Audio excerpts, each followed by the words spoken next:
মালদা জেলার গৌড় দুর্গ শহরটি দ্বাদশ থেকে ষোড়শ শতাব্দী পর্যন্ত বাংলার রাজধানী ছিল।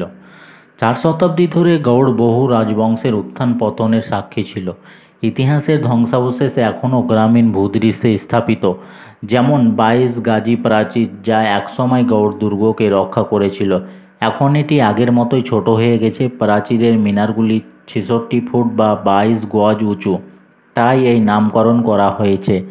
এটি 1459 থেকে 1474 সাল পর্যন্ত বাংলার সুলতান বারবক শাহ দ্বারা নির্মিত হয়েছিল।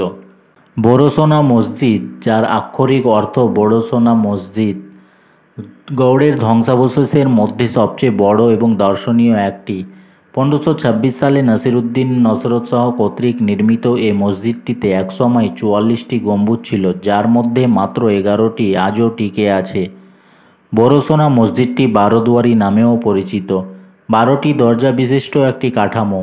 মজার বিষয় হলো, নাম থাকা সত্ত্বেও মসজিদটির পূর্ব দিকে মাত্র 11টি খিলানযুক্ত দরজা রয়েছে। 2টি অলঙ্কৃত পাথরের স্তম্ভ গৌড়ের দুর্গ নগরীতে দর্শনার্থীদের স্বাগত জানায়। এদের গঠন এবং নকশা বড়সোনা মসজিদের পাথরের স্তম্ভের সাথে আকর্ষণীয় সাদৃশ্যপূর্ণ।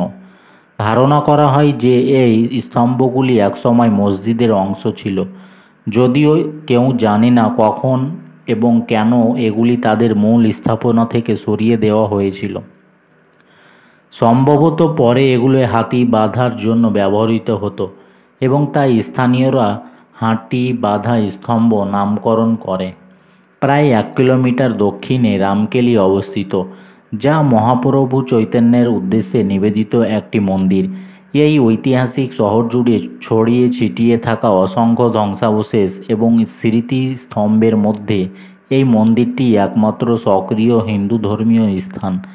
সুলতান হোসেন শাহ এই 2 উচ্চপদস্থ কর্মকর্তা রূপা এবং সনাতন গোস্বামী এই স্থানে চৈতন্যের ভক্ত হয়েছিলেন। চৈতন্যের একটি মূর্তি এবং একটি ছোট্ট মন্দির সেই স্থানটিকে চিহ্নিত করে যেখানে তারা মিলিত হয়েছিল।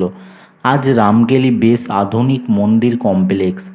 দাখিল দরওয়াজা গৌড় দুর্গের 3টি টিকে থাকা প্রবেশপথের মধ্যে একটি। এটি সালামি দরওয়াজা নামেও পরিচিত। দুর্গে অতিথিদের স্বাগত জানানোর জন্য বন্দুকের সালামের কারণে এটি এই নামটি অর্জন করেছে।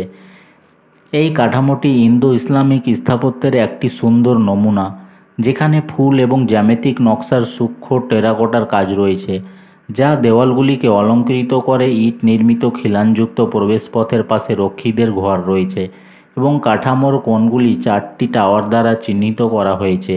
পঞ্চদশ শতাব্দীতে সাইফুদ্দিন ফিরোজ শাহ কর্তৃক নির্মিত ফিরোজ মিনারটি একটি 5তলা বিজয় মিনার, যা বারবক শাহের উপর সুলতানের বিজয়ের স্মরণে নির্মিত। 85 ফুট উঁচু এই মিনারটিতে একটি গম্বুজ ছিল, যা অনেক আগে সমতল ছাদ দিয়ে প্রতিস্থাপিত হয়েছে। লুকোচুরি দরওয়াজা রাজকীয় প্রবেশদ্বার হিসাবে ব্যবহৃত হতো। এটি শহীদ দরওয়াজা রাজকীয় ফটক নামেও পরিচিত। 3তলা এই কাঠামোটিতে একটি প্রহরী ঘর এবং ড্রাম ঘর রয়েছে। এটি 1655 সালে নির্মিত হয়েছিল, তবে গেটটিতে এখনও জটিল স্টুকো কাজের চিহ্ন রয়েছে। গেটের পুরো বাইরের পৃষ্ঠটি একসময় রঙিন এলেনমেল যুক্ত টাইলস দিয়ে আবৃত ছিল। তাঁতিপাড়া মসজিদের নামকরণ করা হয়েছে বাংলা শব্দ তাঁতি থেকে, যার অর্থ তাঁতি। 1474 থেকে 1480 সালের মধ্যে নির্মিত এই মসজিদটির স্থানীয় তাঁতি সম্প্রদায়ের সাথে সম্পর্ক ছিল বলে মনে করা হয়। গৌড়ের সমস্ত মসজিদের মধ্যে তাঁতিপাড়া মসজিদটি সেরা পোড়ামাটির কাজ প্রদর্শন করে। তবে সময়ের সাথে সাথে কাঠামোর উপর প্রভাব পড়েছে, কারণ মসজিদটি ছাউনিযুক্ত 110টি গম্বুজের সবকটি ভেঙে পড়েছে, যেমন পূর্ব প্রাচীরের একটি বড় অংশ।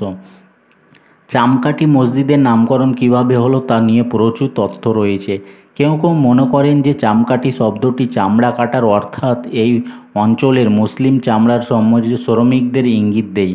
আবার কেউ কেউ বিশ্বাস করেন যে চামকাঠি শব্দটির কারণে মসজিদটির নামকরণ হয়েছে, যা মসজিদের সংকীর্ণ প্রবেশ পথ থেকে বোঝায়। এটি শামসুদ্দিন ইউসুফ শাহ 1475 সালে নির্মাণ করেছিলেন। 2003 সালে বল্লালবাটি খনন করা হয়েছিল এবং তখন থেকে এটি গৌড় ধ্বংসাবশেষের তালিকায় একটি আকর্ষণীয় সংযোজন। আজ পর্যন্ত এই কাঠামোর উৎপত্তি সম্পর্কে কিছুই জানা যায়নি, কেউ মনে করেন যে এটি সেন রাজবংশের রাজপ্রাসাদের একটি অংশ, আবার কেউ বিশ্বাস করেন যে এটি পাল রাজবংশের সময়কার একটি বৌদ্ধ স্তূপ।